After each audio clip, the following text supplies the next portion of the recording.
Assalamu alaikum everyone. I'm Noor Sherif in year 1 and today I'm going to be explaining the anastomosis around the scapula.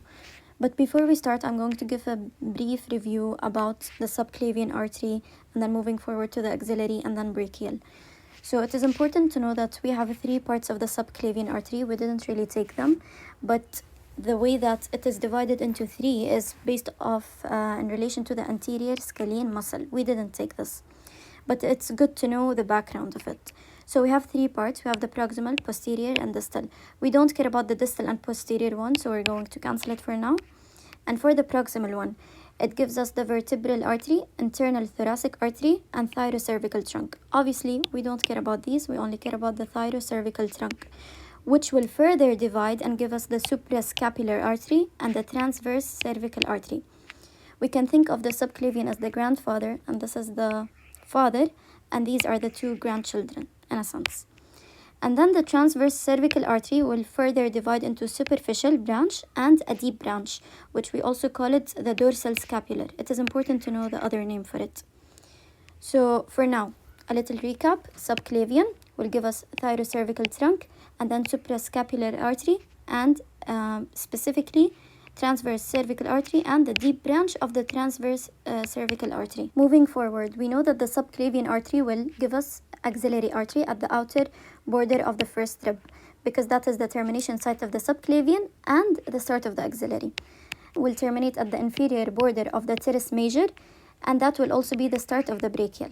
Now the axillary will divide into 3. We took these. This is in relation to the pectoralis minor. So if it is before the pectoralis minor, proximal, superior thoracic artery. If it is deep to it, thoracoacromial artery and the lateral thoracic artery. We don't care about them. The third part, which is after it, so distal to the axillary artery, the anterior circumflex humeral and the posterior one. We don't care also about this. We only care about the subscapular artery, and then this subscapular artery will divide and give us the circumflex scapular artery. From the name itself, circumflex, it will turn around the scapula and it will basically it will feed into the muscles there. So again, this is the grandfather, axillary artery. This is the father, the subscapular artery, and this is the grandchild, the circumflex scapular artery. Now that we know the order and how they branch and how they divide, we will look at it on the scapula itself. Okay, so starting off with the subclavian artery. Again, we said that we only care about the first part of it, and for the axillary, we care about the third. For now, we are going to ignore the axillary artery, and we are only going to focus on the subclavian one. From the subclavian, it will give us the thyrocervical trunk. This thyrocervical trunk will give us 2 different arteries. The first one is the suprascapular artery from here, and the transverse cervical artery. We will ignore this for now. The suprascapular artery will go into the suprascapular notch, and from here it will go around the scapula, as you guys can see. From here it goes into behind the spine, kind of, and goes in the infraspinous fossa. And now for the transverse cervical artery, it will go on the around the medial border of the scapula, kind of, and it will give us the deep branch of the transverse cervical artery, which is also called the dorsal scapular artery. Now that we took the ones for the related to the subclavian artery, we will take for the axillary, and then again we only care about the third part. It will give us the subscapular artery. Will further divide and give us the circumflex scapular artery. And you can also notice that we have the thoracodorsal artery. This is actually the continuation of the subscapular artery, in which it will anastomose with the dorsal scapular artery. So the thoracodorsal and the dorsal scapular will anastomose together, and this is actually marks our first anastomosis. Okay? So we kind of can see a connection between the subclavian, which is the very first part, and the axillary in an indirect way. Yani they don't immediately connect together, but rather their branches connect them in a way.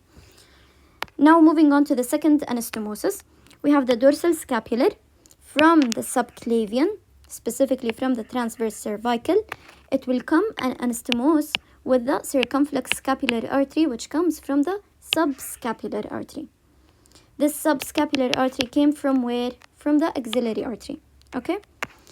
And the suprascapular artery that came from the subclavian, from the trunk, will come and also anastomose with them. So we can see 3 arteries in here. Again, what is this one? The dorsal scapular one.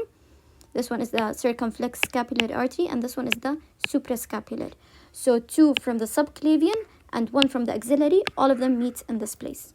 And now lastly, we have the dorsal scapular. It will come and anastomose with the suprascapular right above the second anastomosis. So before it comes and wants to anastomose with the 2 other arteries, it will first anastomose with the dorsal scapular. Of course, there are much more anastomoses and branches and all of that, but I tried to focus on the ones specifically like shown in the picture that is in the slide. And here are the anastomoses summarized. And now moving on to some questions for practice. A 35-year-old male went to the emergency department sustaining a deep laceration to the supraclavicular region. Once we see supraclavicular, we know that they're talking about the subclavian artery because the termination site is actually right after the clavicle. So angiography reveals an occlusion of the 3rd part of the subclavian. Despite the blockage, the blood flow to the upper limb remains preserved. Which of the following artery primarily contributes to maintaining circulation through the scapular anastomosis? So here we have a few options. Now the anterior circumflex humeral and the profunda brachii, all of these are related to the arm and the shoulder. So they're not really related to the scapula, so we cross it off. And now for the posterior circumflex humeral artery, again, this is around the surgical neck of the humerus. It doesn't really contribute to the scapula in a way, so we cross it off. And the one for superior thoracic and lateral thoracic, all of these are related to the chest. Again, we cross it off. We have the dorsal scapular artery, suprascapular artery, and the circumflex. We are going to see them on the picture here again. Here is it, the dorsal scapular, the suprascapular, and the circumflex scapular artery. Yes, that is true. All of these are 3 arteries anastomosed together, and they can contribute if there is a blockage in the 3rd part of the subclavian. So the blood can't move in this way because it's blocked. So instead it will go through these arteries and continue the flow in this way. It's kind of confusing a bit, but none of the options really make sense, and especially like the radial artery and ulnar, all of these are not really related to the scapula. Second question, which anastomosis occurs behind the scapula? We have the subscapular and suprascapular arteries. Actually, it should be the circumflex specifically because it is the branch of it. So the subscapular doesn't directly anastomose with the suprascapular, as we can see in here. Circumflex and the suprascapular, they anastomose together, but not the subscapular with the supra immediately. And now for the subscapular and circumflex humeral, again, humeral is related to the shoulder. It's not really related to it. Thoracodorsal and lateral thoracic. Thoracodorsal might be, lateral thoracic not. So the only option left is this one, which is the dorsal scapular and circumflex scapular arteries, which is in fact true because here's the dorsal scapular along with the circumflex scapular artery. And now here we have another question which says that we have a blockage in the axillary artery between the thyrocervical trunk in this part and the subscapular artery. So all the way here is blocked. We can't really let any blood go through. Okay, so how can we be able to still bypass that and basically let the blood pass through it? We have 2 alternative routes. Okay, so we have from the trunk itself, since this way is blocked, still we have some blood that can pass through the trunk and into the 2 arteries we mentioned before, which is the suprascapular and the transverse cervical artery. So if we choose to go first with the transverse cervical artery, we will go through it, and then we will go through the deep branch of it, which is also called the dorsal scapular again. And then it will anastomose at this point with the thoracodorsal, which will let the blood go all the way there. So it goes in this direction. And then from that point, the blood will get into the subscapular artery. Of course, after the blockage, let's say, here is the blockage, the blood is going to pass right after it. So the area is still supplied with blood. Now the second route is from the trunk. Similarly, now instead of the transverse, we will get into the suprascapular. And from the suprascapular, it will go into the circumflex scapular. Remember, we had the 3 anastomosis in this area, right? So it will go through the circumflex scapular artery and immediately into the subscapular artery, of course, beyond the blockage area.